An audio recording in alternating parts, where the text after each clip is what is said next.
ನೀವು ಯಾರನ್ನು ಹುಡುಕುತ್ತಾ ಬಂದಿದ್ದೀರೋ ಅವರೇ ನಾವು.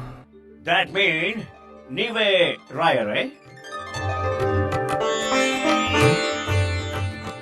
ಹೌದು ಥಾಮಸ್ ಮನ್ರೋ. ನಿಮ್ಮ ಪೂಜ್ಯ ಬೈಬಲ್ ಗ್ರಂಥದಲ್ಲಿಯೂ ಸಹ ದೈವಿ ಶಕ್ತಿ ಸಂಪನ್ನರಾದ ಮಹಾತ್ಮರ ಬಗೆಗಿನ ವೀರಗಾಥೆಗಳನ್ನು ಬಣ್ಣಿಸಿದ್ದಾರಲ್ಲವೇ? ಇದು ಹಾಗೆಯೇ ದೇವರ ದಾಸರಿಗೆ ಸಾಧ್ಯವಿಲ್ಲದ್ದು ಯಾವುದಿದೆ ಹೇಳಿ? ಅಂದರೆ ನಾವು 150 ವರ್ಷಗಳ ಹಿಂದೆ ಇದೇ ಬೃಂದಾವನದಲ್ಲಿ ಅಂತರ್ಗತರಾಗಿ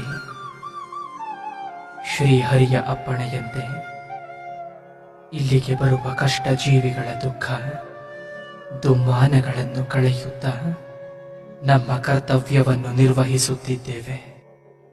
ಇದು ನಿಜವೇ? ನೀವು ಈ ಭೂಮಿಯ ಮೇಲೆ ಉಸಿರಾಡುತ್ತಿರುವುದು ಎಷ್ಟು ಸತ್ಯವೋ ಇದು ಅಷ್ಟೇ ಸತ್ಯ. ಇದು ಅನುಗ್ರಹದ್ಯೂತಕವಾದ ಮಂತ್ರಾಕ್ಷತೆ, ಯಾರಿಗೂ ಸಿಗುವುದಿಲ್ಲ. ನೀವು ಭಾಗ್ಯಶಾಲಿಗಳಾಗಿದ್ದೀರಾ, ನಿಮಗೆ ದೊರಕಿದೆ. ಇದನ್ನು ಶಿರದಲ್ಲಿ ಧರಿಸಿಕೊಳ್ಳಿ, ಹಾಗೆ ಜಾಗೃತವಾಗಿ ಇಟ್ಟುಕೊಳ್ಳಿ. ನಿಮ್ಮ ಮನೋಕಾಮನೆಗಳೆಲ್ಲ ಸಿದ್ಧಿಸಿ ನಿಮಗೆ ಮಂಗಳವಾಗುವುದು.